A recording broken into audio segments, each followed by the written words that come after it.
세상에는 옛날 것이 아주 가치 있는 것들도 많이 있더라고요. 저처럼 보니까 골동품 아시죠? 골동품 보면은 아주 옛날 오래된 것들이 정말 가치 있는 것들이 많이 있어요. 진품 명품에 보면은 그런 것들이 많이 나옵니다. 두 번째로 또 오래된 것이 뭘까 찾아봤더니 간장. 어떤 분이 말하기를 간장이 30년 된 것은 조그마한 병 하나라도 100만 원 이상 한대요. 한 100년, 200년 된 간장은 더 값어치가 있겠죠. 세 번째로 기타에 가서 보니까 그래도 뭐니 해도 조강지처가 귀하겠지요. 중마고구도 귀하겠지요. 특별히 와인,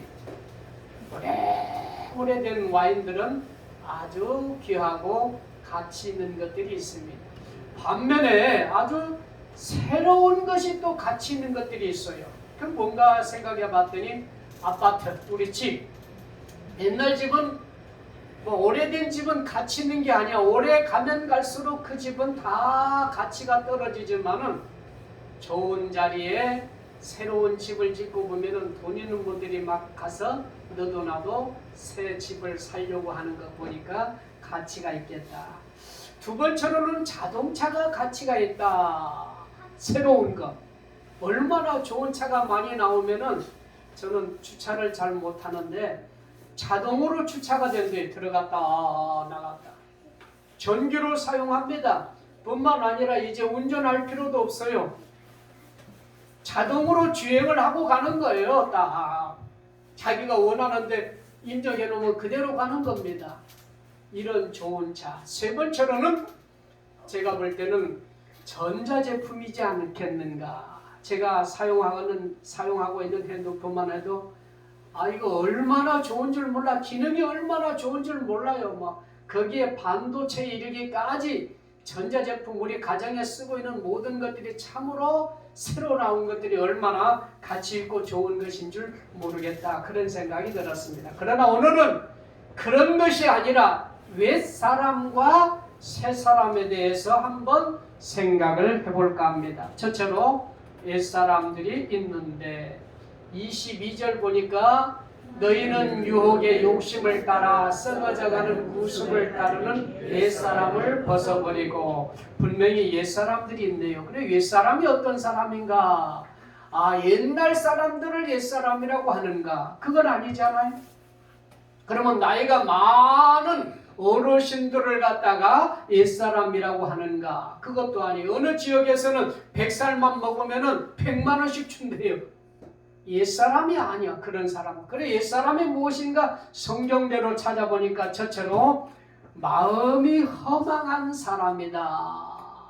마음이 허망한 사람. 17절 그러므로 내가 이것을 말하며 주 안에서 증언하노니 이제부터 너희는 이방인의 그 마음에 허망한 것으로 행함같이 행하지 말라. 그 마음에 허망한 것. 어떤 사람? 이방인들. 허망이라는 말을 보니까 마타이오데스라는 말인데 계약한 것을 믿지 않고 파괴해버린 것.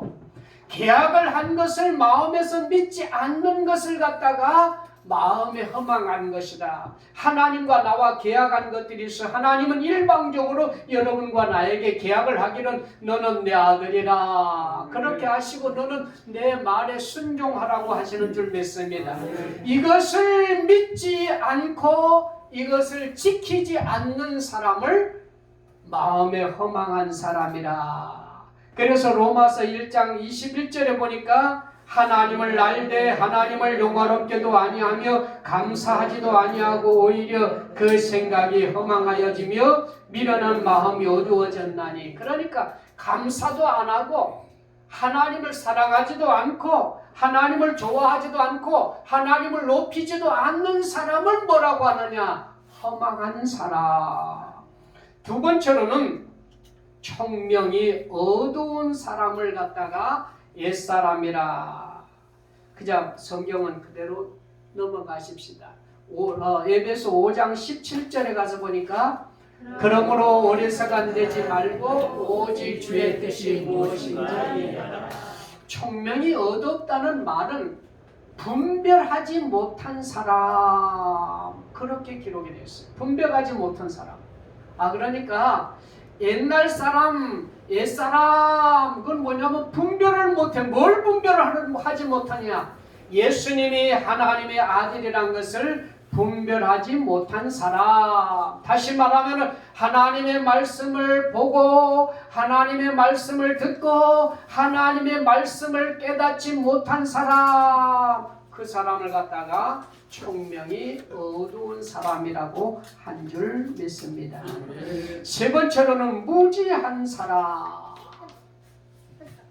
18절 또 있으니까 읽어봅시다. 그들이 감각 없는 자가 되어 자신을 방탕에 방임하며 모든 더러운 것을 욕심으로 행하되, 무지한 사람이라는 것은 알지 못한 사람, 알지 못한다.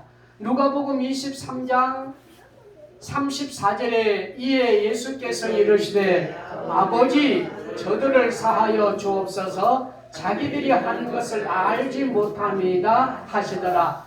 그들이 그의 옷을 나눠 제비 뽑을세. 예수님께서 십자가에 못 박혀 돌아가시면서 하시는 말씀 아닙니까? 저들이 나를 팔고 저들이 나를 십자가에 못을 받고 저들이 내가 죽어가는 모습을 보고 비웃고 저들이 나를 부인하고 저들이 내 옷까지 다 쪼개서 나눠 가지는 것은 나를 알지 못함이라. 분별하지 못한 사람들이다. 그런 사람들을 두고 하는 말이 바로 옛사람이라고 하는 줄 믿습니다. 네 번째로는 마음이 굳어진 사람. 여기 마음이 굳어진 사람, 우리 그 생각할 때 제일 먼저 깨닫는 게 뭐냐면 간경화라는 병이 있어요. 간경화라는 말은 간이 굳어진 상태를 갖다가 간경화라. 어떻게 굳어지냐? 이 석회석처럼 마음이 간이 딱딱해지면 이게 간경화라는 겁니다. 간이 제일 좋아지는 간은 어떤 관이냐면 아주 빨간 간.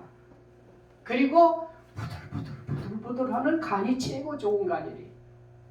그런데 굳어졌다. 포로시스라는 말인데 석회석이 되었다. 우리의 마음이 너무 굳어진 상태라서 강팍해진 상태, 돌과 같은 상태, 이 사람을 갖다가 옛사람이라고 한다. 그래서 오늘도 우리의 마음을 갖다 부들부들하고 우리의 마음을 막 빨갛게 만드는 축복의 시간이 바로 이 시간이고 말씀으로 이렇게 만들어주는 시간인 줄 믿습니다. 다섯 번째로는 감각이 없는 사람. 이 사람을 갖다가 옛사람이라. 감각 19절 보니까 그들이 감각 없는 자가 되어 자신을 방탕에 반임하며 모든 더러운 것을 욕심으로 행하되, 감각이 없다는 말은 간단하죠. 죽은 사람, 의식이 없는 사람. 그러니까 영적으로 죽은 사람. 분명히 저들이 육적으로는 살아있는데 영적으로 죽은 사람, 영적으로 감각이 없는 사람은 의식이 없는 사람. 아무리 말씀을 전해도 아무리 말씀을 외쳐도 전도를 해도 감각이 없는 사람을 뭐라고 하냐면 옛날 사람이다. 두 번째로 가서 오늘은 그러면 새 사람이 있는데 새 사람은 어떤 사람인가? 오늘 주님께서 여러분과 나를 향하여 너희는 새 사람이 되라고 명령하신 줄 믿습니다.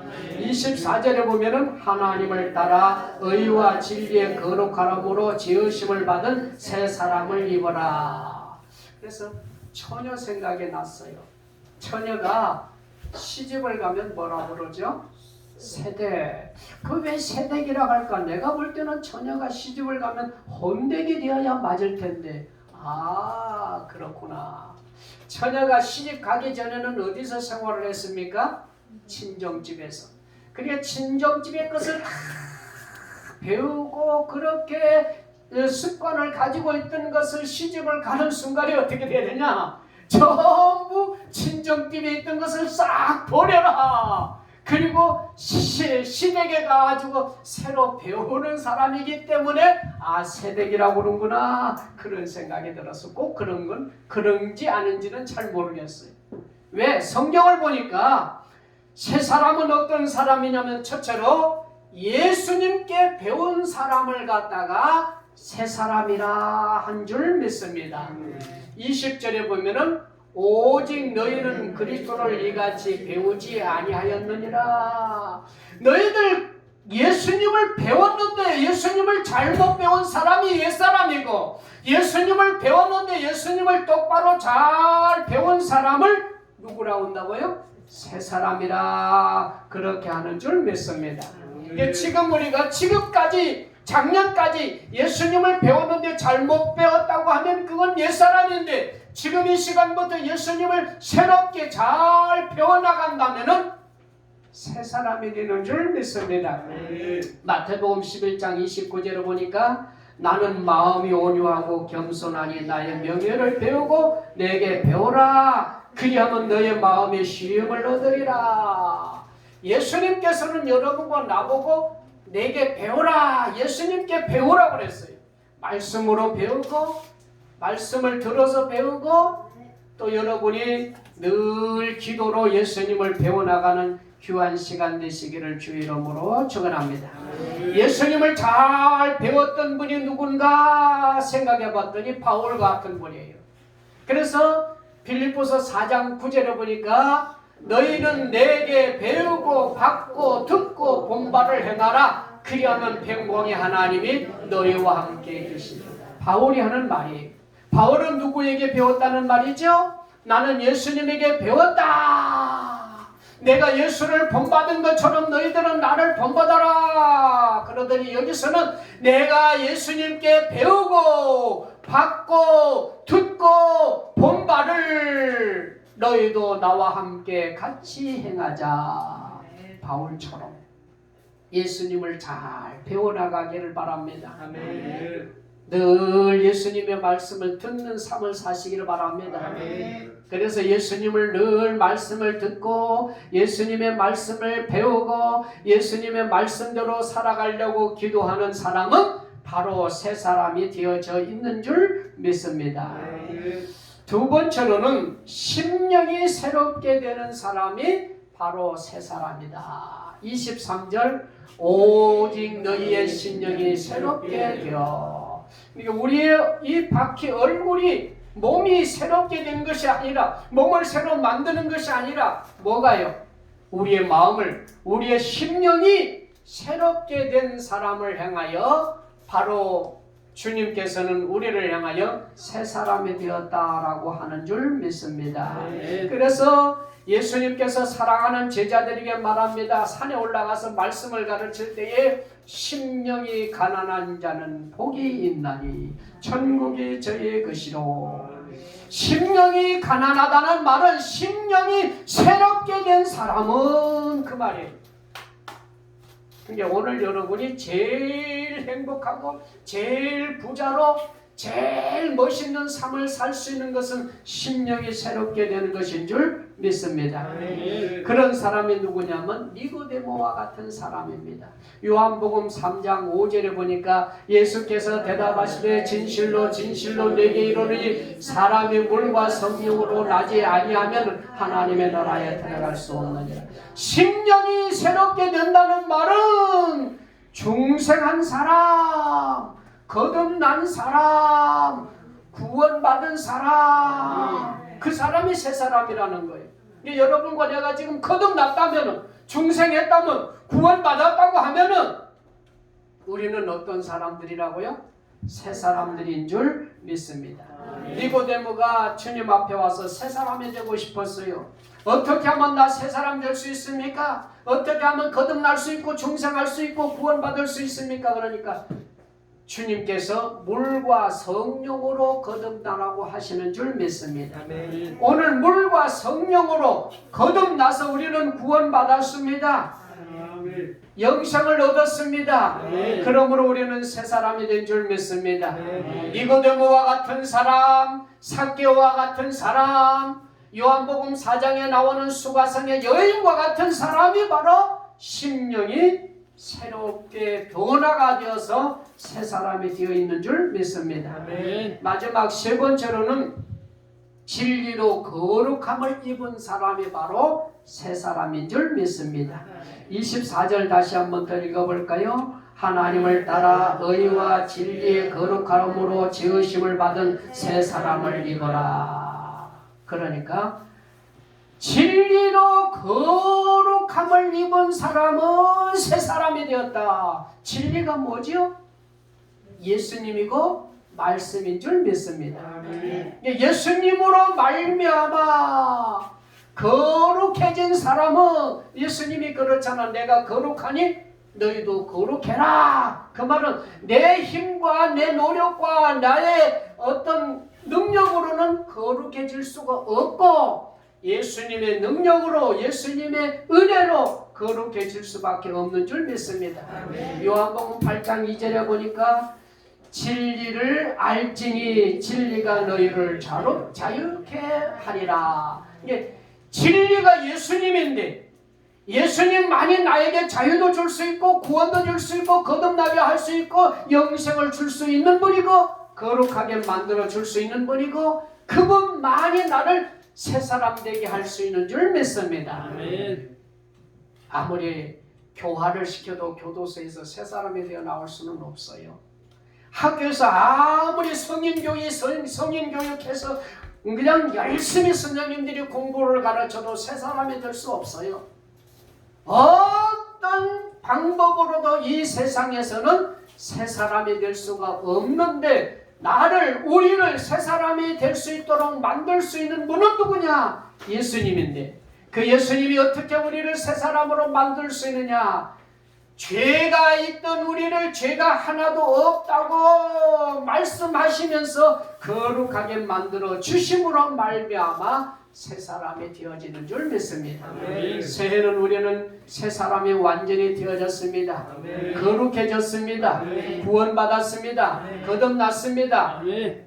주님께서 이제 우리를 새 사람으로 새해를 맞이해서 새 은혜 가운데 살게 해주실 줄 믿고 새해의 아름다운 귀한 시간에 잘 출발해 나가시기를 주의 이름으로 축원합니다. 아멘. 기도